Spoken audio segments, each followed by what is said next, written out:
balak ba tayong lasunin ni Princess?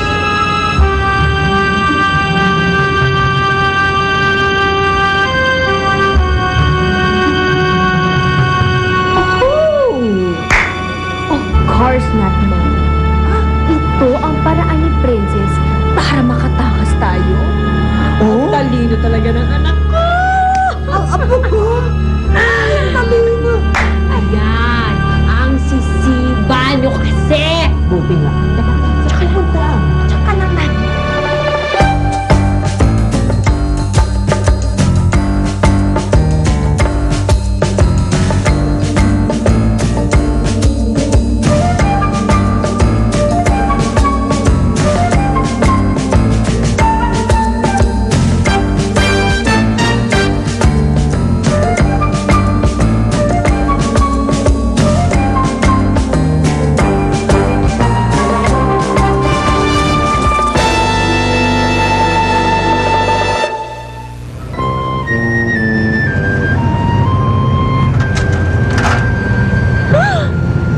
Oh my gosh, Mommy! I can't believe it!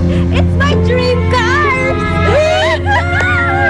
Galing talaga ni Princess. Police! Police! Police! Anak! Police! Police!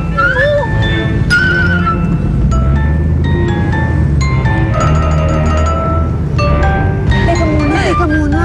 Ang kuya mo, ang asawa mo. Siguro naman dadaanan natin sila, no? Oo, tama. Daanan na lang natin sila, Mommy. Ay, salamat! Naku, saya-saya ko. Ay! Ano yan? Ay! You, ma'am? Daisy! Aba, nauna pa kayo sa amin? At nakapag-shopping pa ang mga mokong? Yeah! Apo! Pwede po ba? Mamaya na yung chika. O sige, mamaya na, mamaya na. Goodbye, kulungan! Hello, world! Let's go!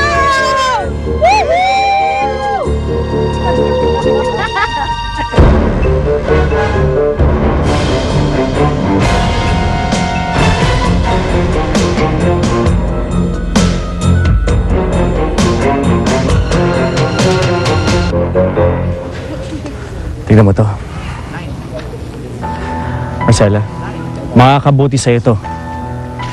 Pero sana, tatandaan mo kung sinong nag-aalaga sa'yo. Sino ang lagi mong kasama. Ako. Ako ang asawa mo, Marcela. Si Calvin at Ann ang mga anak mo. Kami ang pamilya mo. Kami lang nagmamahal sa'yo, Marcela.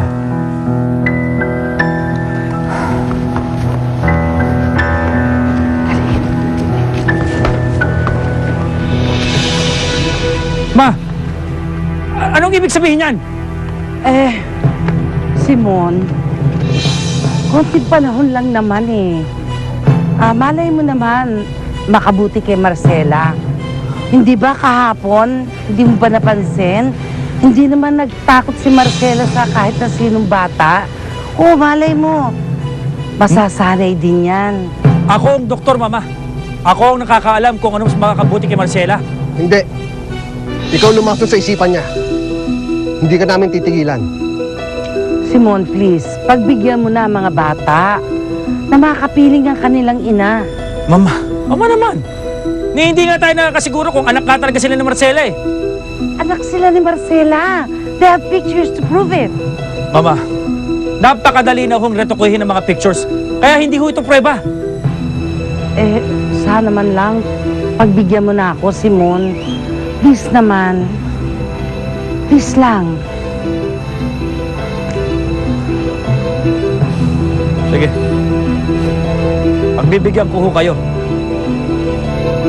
Pero gagawin ko to nang dahil sa inyo. Hindi dahil naniniwala ako na anak nga sila ni Marcela.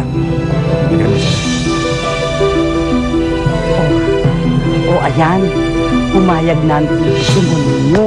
Halina kayo, sumunod na tayo sa kanila, ha? Oo, tara. Saan natin? Hirap naman itong batang ito. Kawawa ka naman.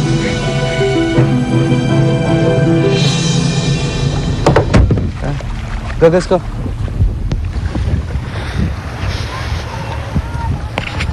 Sorry.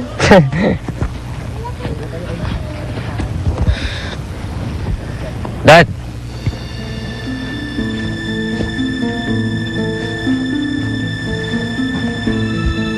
Van, Calvin? Ano ba ginagawa ng mga batang yan dito? Dad, doon mo sila in-invite. Hindi naman natin sila family Tignan mo yun, mas nag-enjoy pa sila sa atin. Ibig bang sabihin nito, Dad?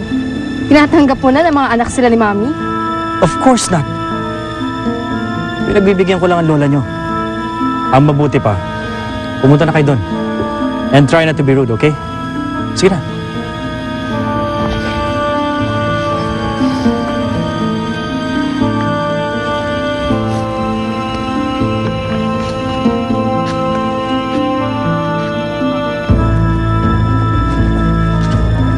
Buhay pa rin sila?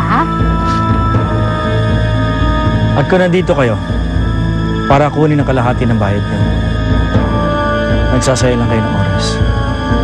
Anong gusto mong gawin namin?